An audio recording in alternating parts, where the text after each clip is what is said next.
চলুন পরিকল্পনা মন্ত্রণালয়ের জব সার্কুলার দেখে নেওয়া যাক। এই জব সার্কুলার দেখা এবং আবেদনের জন্য আসতে হবে napd.teletalk.com.bd ওয়েবসাইটের লিঙ্কটি ডিসক্রিপশনে দেওয়া থাকবে। তো চলুন আমরা বিজ্ঞপ্তিটি দেখে আসি যে কী কী পদে বর্তমানে নিয়োগ রয়েছে। সর্বপ্রথমে আছে গবেষণা কর্মকর্তা, 9 নম্বর গ্রেডের পদ। পদের সংখ্যা 1টি। বয়স 18 থেকে 30 বছর। যোগ্যতা প্রথম শ্রেণীর স্নাতকোত্তর বা দ্বিতীয় শ্রেণীর সম্মানসহ দ্বিতীয় শ্রেণীর স্নাতকোত্তর ডিগ্রি।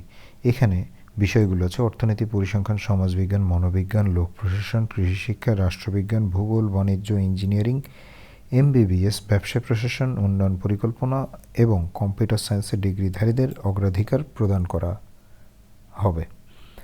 মন্তব্য: সকল জেলার প্রার্থী আবেদন করতে পারবে। এখানে 1 থেকে 3 নং পদের ক্ষেত্রে সকল জেলার প্রার্থী আবেদন করতে পারবে। দ্বিতীয় যে পদ আছে সেটি হচ্ছে ক্যাটালগার। যোগ্যতা গ্রন্থাগার বিজ্ঞানে স্নাতক বা ডিপ্লোমা সহ যে কোনো বিষয়ে স্নাতক ডিগ্রি। এরপর আছে হিসাবরক্ষক কাম কোষাধ্যক্ষ। এখানেও 1টি পদ আছে। বাণিজ্য, অঙ্ক, হিসাব বিজ্ঞান অথবা ব্যবসা প্রশাসনে স্নাতক ডিগ্রি। তবে হিসাবরক্ষণ কাজে অভিজ্ঞতা সম্পন্ন ব্যক্তিদেরকে অগ্রাধিকার দেওয়া হবে। 4 নম্বর পদ থেকে খেয়াল করবেন, 4 নম্বর থেকে 7 নম্বর পর্যন্ত পদের ক্ষেত্রে কয়েকটি জেলা দেওয়া আছে। এই জেলার প্রার্থীদের জেলা কোটা না থাকায় আবেদন করার প্রয়োজন নেই।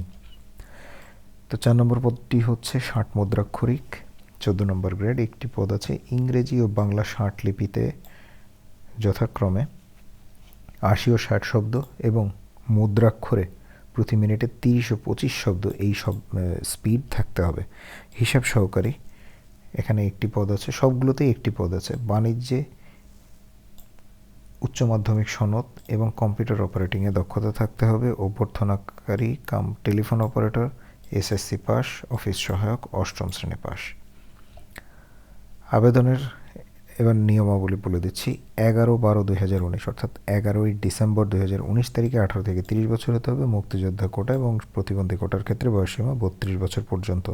আবেদনের জন্য এই ওয়েবসাইটে আসতে হবে এবং আবেদনের সর্বশেষ তারিখ 11/12/2019 বিকাল 5টা, অর্থাৎ 11ই ডিসেম্বর 2019 বিকাল 5টা পর্যন্ত আবেদন করা যাবে এবং আবেদনের পরবর্তী সর্বোচ্চ 72 ঘন্টার মধ্যে টেলিটক প্রিপেইড মোবাইলের মাধ্যমে SMS করে পরীক্ষার ফি জমা দিতে পারবেন। এবারে দেখে নিই আবেদনের নিয়মাবলী। এখানে এসে আপনারা অ্যাপ্লিকেশন ফর্মে ক্লিক করলে পদের নাম আসবে। এখানে যে পদে আবেদন করতে চান সেই পদের টিক চিহ্ন দিয়ে নেক্সট দিলে ফর্মটি ওপেন হয়ে যাবে। এবার ফর্মটি যথাযথভাবে পূরণ করে কোডটি বসিয়ে টিক চিহ্ন দিয়ে নেক্সট দিলে আপনাদেরকে ছবি এবং স্বাক্ষর আপলোড করতে বলা হবে। সেখানে 300x300 পিক্সেলের ছবি এবং 300x80 পিক্সেলের স্বাক্ষর আপলোড করে আপনারা ফর্ম সাবমিট করতে পারবেন। এবারে জানিয়ে দিচ্ছি যে পরীক্ষার জন্য যে ফি বা আবেদনের যে ফি সেটি 1 নং ক্রমিকে বর্ণিত পদের জন্য মোট 224 টাকা সার্ভিস চার্জ সহ এবং 2 থেকে 7 নং ক্রমিকে উল্লেখিত পদের জন্য মোট 112 টাকা আবেদন করার পরে পরবর্তী 72 ঘন্টার মধ্যে জমা দিতে হবে। তো যারা যোগ্য আছেন যথাশীঘ্র আবেদন করবেন। সবাই ভালো এবং সুস্থ থাকবেন সেই কামনায় আজকের মতো বিদায় নিচ্ছি।